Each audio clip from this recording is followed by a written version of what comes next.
India cements की NSC 500 की आज टॉप गेनर है, करीब 8% के आसपास का उछाल हो गया।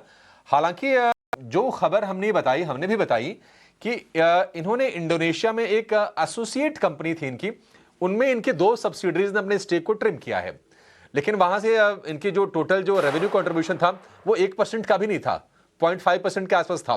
तो उसको लेकर इतना उत्साह, और तो कोई खबर आई नहीं इंडिया सीमेंट को लेकर। आप जरा बताएंगे कि लगातार ये डाउन ट्रेंड में था, आज की इस रिकवरी को आप कैसे देख रहे हैं? क्या मान के चलें शेयर संभल गया, या फिर एक दिन की तेजी पर भरोसा नहीं करना है? अंशुल जी, बिल्कुल अगर देखा जाए देखिए इस चार्ट इस स्टॉक का पैटर्न ऐसा है कि स्टॉक प्राइस एक अच्छा खासा तेजी दिखाता है, बाद में लगातार एक कंसोलिडेशन या स्लाइटली साइडवेज मूवमेंट में चला जाता है। तो अगर देखा जाए तो ऐसा एक जो चार्ट स्ट्रक्चर दिखाई दे रहा है टेक्निकली देखा जाए तो 370 के पास एक स्ट्रॉन्ग सपोर्ट था, लास्ट 2-3 टाइम वही से सपोर्ट ले रहा था। तो आज के ट्रेडिंग सेशन में एक वहां से सपोर्ट लेते हुए नजर आया और वापस एक हाई हाई के आसपास मूव हो रहा है। ऑलमोस्ट इसका ऑल टाइम हाई हाई जो है 430 के अराउंड है। तो मुझे लग रहा है कि जो स्ट्रक्चर है इसका फिलहाल के लिए कंसोलिडेशन में 430 का जो है हार्डल बना रहेगा। जब तक इसके ऊपर निकलता नहीं है स्टॉक प्राइस, ये जो है ये कंसोलिडेशन में रहेगा। पर किसी के पास लॉन्ग है तो मुझे लग रहा है कि एक अच्छा मौका है अगर शॉर्ट टर्म के लिए ट्रेडर्स है तो उनको एग्जिट करने के लिए। अगर क्योंकि ऑलरेडी स्टॉक प्राइस 1% ऊपर है आज के ट्रेडिंग सेशन में, हो सकता है कि थोड़ा ऊपर मिले 420 तक, तो वो अगर मिलता है तो वो अच्छा मौका बन सकता है शॉर्ट टर्म ट्रेडर्स को एग्जिट करने के लिए। लेकिन अगर लॉन्ग टर्म ट्रेडर है, मुझे लग रहा है कि चार्ट अभी भी तेजी का ही है, clearly higher top higher bottom intact है पोजिशनल बेसिस में। तो लॉन्ग टर्म ट्रेडर्स जो भी है पोजिशनल के लिए उनको बने रह सकते हैं। लेकिन अगर शॉर्ट टर्म ट्रेडर है, मुझे लग रहा है कि उनको एक मौका है यहाँ पे एग्जिट करने के लिए, और अगर प्रॉफिट मिल रहा है तो।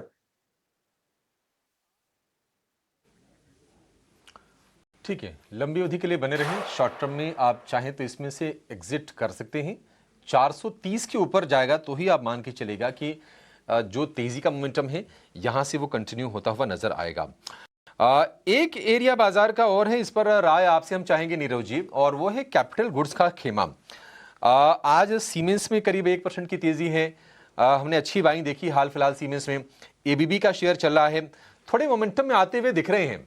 और सिर्फ कैपिटल गुड्स नहीं, कैपिटल गुड्स में आप इंफ्रा को मतलब शामिल कर लीजिए, कंस्ट्रक्शन वाली कंपनी शामिल कर लीजिए, कुछ फंडामेंटल ट्रिगर बन रहे हैं। लेकिन एक ट्रिगर ये भी है कि अब बजट ज्यादा दूर रह नहीं गया, 2 महीने से भी कम का समय रह गया, और हम देखते हैं कि टुवर्ड्स बजट ये सारे के सारे शेयर थोड़े फ्लेवर में आते हैं।